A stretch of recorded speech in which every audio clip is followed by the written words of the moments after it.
What's up, guys? Gonna do a quick little video. I pulled the trans back out last weekend, and from what I can understand, I compared it to another what's it called, secondary shaft or whatever. This is the one that came out of the Accord. Oh god, Accord transmission. This bearing's smaller, and it's actually shorter than like a newer style Accord or Prelude, so that was probably giving me some issue. So I took all the gears off this one and put it on a Prelude one I had laying around, and I put it back together. The main shaft seemed to be the same, so I put it back together. It's slightly better. I mean, I have like all the gears but fourth now, so fourth still pops out. I think at the end of the day, it's just the gearing. Either the spacing between the gears is different, or the way they're cut is a little slightly different. I think they're just not lining up correctly. So I turned the car around, pulled it out front, turned it around, put it backwards again, so I can have more room to pull the trans out again. So basically, next step is just find another transmission, or go to the junkyard and get like a full Accord trans, or like maybe a Prelude trans. This time I used both the outer case and the inner case is Prelude. Unfortunately, the inner case, the bell housing part, it's got some stripped holes in it and stuff, so I got like one one bolt missing around it, and then I noticed that the one for the slave cylinder, how it bolts to it, is kind of stripped too a little bit, so whatever, I think I'm just going to swap the case again. So I might just define a whole transmission. I fixed my axle angle a little bit. Let's see. I'm going to get a light. I modified the mount. As you can see, I put like a piece of square tubing. You still call it tubing? Whatever, square piece of metal. I moved it up about an inch, give or take. Also in the front, I made like a spacer. I don't know if I can even see it. You can kind of see the silver. See the silver? I made that spacer a little bit taller, so now the mount's like flat. So basically what it did was it rotated the engine like this, and I did that to help straighten the axles out a little bit better. They still kind of look pretty crazy angled, but it's a lot better than it was, because I noticed like the one time I did drive it, it shook pretty damn bad when you hit the gas. So I'm assuming that the axles are starting to wrap.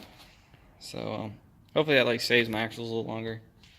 Honestly, these mounts are just junk. They're like eBay mounts, but like older eBay mounts, because they don't even look like this anymore, the eBay mounts. I had to like modify the shit out of these just to get them to fit correctly, and they still kind of don't fit. So I'm thinking I might just get new mounts to replace these, like newer eBay ones, because it seems like they're just copies of the not Hasport, the other company, I can't name it right now. They seem like to be copies of those, so they look better now, at least in the pictures, compared to these ones. Because I think what's wrong is this is too short. I think that one's fine, because really you can't really mess that one up. I mean, it bolts in, it's straight, but even then it still kind of rubs here. Like, I had to cut this, and I still need to cut more off of it, to be honest, because it's like literally just sitting against it. Like, the mount's not really doing anything. So and then on this trans mount, I modified the shit out of it too, and you can see where I cut a good sliver out of it just to get this bolt back in. It just, because it just rubs. I mean, it's impossible to tighten it once that mounts in. Same thing down there. I cut it, as you can see, just because this little shifter thing was hidden in, and I couldn't take it out if this mount was in, which was kind of a pain. So yeah, and I still have this problem where I really can't put the bolt down in there anymore, this one, because it's literally hitting the mount now. It wasn't as bad when I had the other case on this transmission, so that's why I'm thinking, yeah, these are longer. So now since the trans is a little bit wider now, or longer, it just comes in contact a lot more shit under here. The trans is even like really rubbing against the bottom frame rail. So I don't know, I thought it was the rear mount causing most of the issue. That's why I decided to raise it up. I basically just unhooked it, put the jack under it, and leveled these ones out as much as I could before they started to like go too far. The engine still leans pretty good.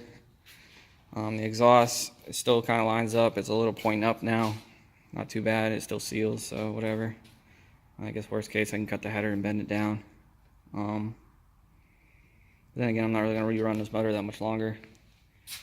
Or for that long, so whatever. I don't really care. But yeah. So, I don't know. These mounts are just junk, I think. I think that's really messing me up a lot. Like getting it in.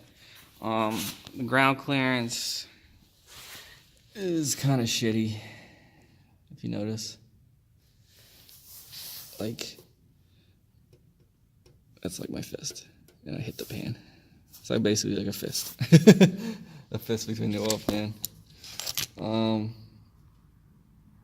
It's not like hateful. I don't know. I do have coilovers. I mean, I'm probably gonna bring the front end up anyways, because it did sag a little more with this motor in it compared to the little single cam I had in it. I mean, it's not like crazy slammed to the ground, but whatever. I think I'm just gonna bring it up a little bit. I mean, I could get the right size tires. These are just like some random tires I threw on it. These are like 60 series or 65s, I think. That's why they look so big. So, yeah. I need like 55s or something. But basically, yeah. I just need to get another transmission and a tune. I tried driving around the block. It's just, it runs kind of retarded. I mean, it pulls okay. It's just that once you get in the higher RPM, I don't think the VTEC's working. Or at least I can't hear it pop in, so I don't know if that's working or not. So yeah, I think I got a P28 somewhere around here. That's chipped, so I'm gonna see if I can find a company to make me a base map for this motor and see if it makes a difference. I might go ahead and get the adapter so I can put an auto control valve back on it, and that might fix a lot of problems. And also the O2 sensor, I still need to run the wiring for the O2 sensor and put an O2 sensor in it, because the Civic one's up here. I need it back here like an Integra, so I gotta get an extension harness for it. But yeah, I'm hoping to, once the weather gets better, I can go to the junkyard and get a transmission, because it's been like raining and snowing and raining, and then it's just everything's all covered in mud. The junkyard around here is pretty ghetto. It's just like in a field, so he's just pretty much laying in mud doing it. So I just need to find a good day, or hopefully I can just find one somebody's selling cheap. I'm not trying to spend like a shit ton of money on a cord transmission, because to me they're not really worth any money, but some people think they are. So yeah, I just wanted this quick little update video. It's kind of short. I was gonna pull the trans out again this weekend, but I decided I'll just wait until I get another transmission, because, you know, in case I gotta move the car out of the garage or whatever, I can still move it. But yeah, so I guess subscribe and like and comment, and I'll see you guys in the next video.